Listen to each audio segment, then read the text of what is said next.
So food is a central force in our society. And I wanted to, if you'll bear with me, run through some statistics that I think help to sort of flesh this out.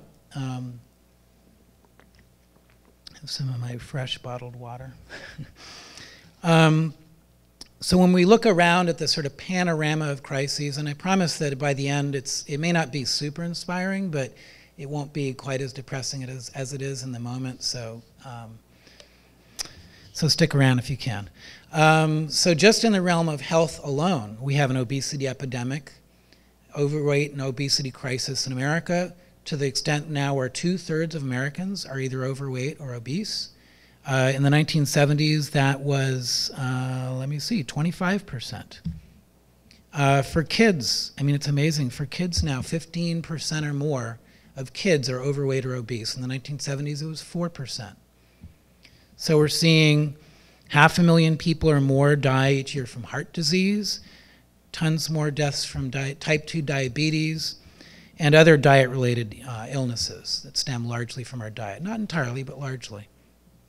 More than $100 billion in costs each year to treat chronic illnesses stemming largely from our diet. $100 billion. So that's just another thing that we ought to be adding to our grocery bill, our grocery budget. The EPA estimates that at least 6,000 people a year die from cancers related to our food source, our food system. 6,000, may not sound like that much, if you're some insurance adjuster or something. No offense if there's an insurance adjuster in the room. But, that's a lot of lives. And that's, and it might be very well more than that. And those are the, the ones that they have more evidence of. There's more and more evidence that the combination of pesticides and a lifelong supply of pesticides is more and more of a factor behind not only cancer, but really wrecking our immune systems, our nervous systems, reproductive systems. So there's a lot of different repercussions from just pesticides alone. 1 in 5 Americans, including children, go hungry on a regular basis. That's basically a daily basis where they are either hungry or food insecure, as the lovely government term. I don't know what that means. Is it just some like psychological, I just feel insecure about food? No, I mean, this means that they don't know where their food's going to come from. 900 million, almost 1 billion people across the planet go hungry every day. That's about 1 billion, that's about a sixth, a seventh of the world. That's to say nothing of malnutrition, undernourishment. We're just talking about like hunger. We have massive divides in food access, nutrition, health. I'll get a little more into that. I want to just keep on showing you this wonderful, beautiful lens of food. There's the environment, right? I mentioned that earlier. A few examples. More than 800 million pounds of pesticides are used on our food each year. 800 million pounds. So is it any wonder that we have at least 6,000 cancers alone coming from pesticides, to say nothing of all the other maladies that come out of a toxic diet, even when we're eating what would seem like good, healthy foods. 100 billion gallons, again that's billion with a B, billion gallons of oil used each year to produce our food. That's like fertilizers, pesticides, all the big giant farm machinery that's needed for the kind of system that we have, which is, as I'll mention in a couple minutes, more and more massive farms, basically producing single crops and massive harvesting machinery. So, livestock, I mentioned earlier, the Tour de Stench in Missouri. You could find this in other parts of the country as well if you're so lucky and privileged to get out there and take a smell of the non-roses.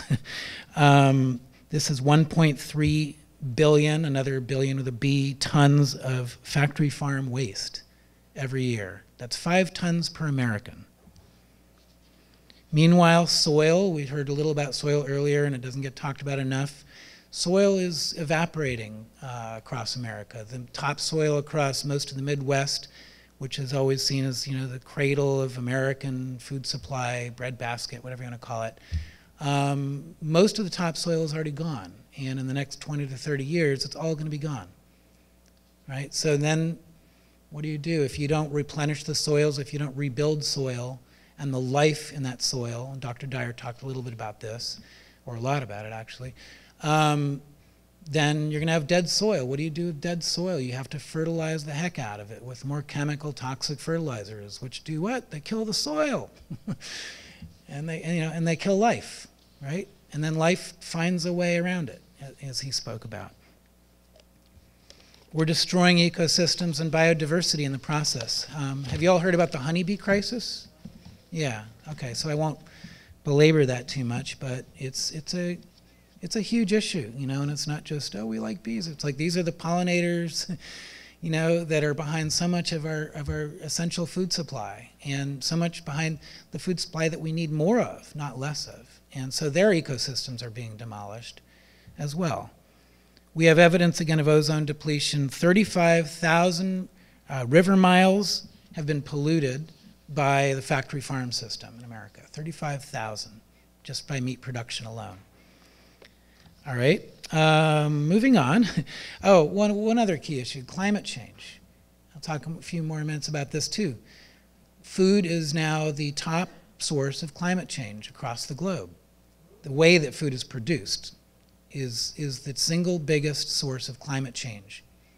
So this has to be factored in to all the repercussions of the kind of food system we have today. I spoke earlier about workers, farm workers, meat packers. Let's not forget kitchen workers as well. Our whole food system is built on exploitation. The whole system. We have to think about that for a minute. I have to kind of brace myself to think about that. Like all of it, the whole food system, would not exist as it exists now without severe exploitation of farm workers. This is true even in many organic farms, especially the large-scale organic farms. So organics is not always, they've been seen to be just as abusive as non-organic farms in many cases. So unless we think hard about this, it's going to keep happening.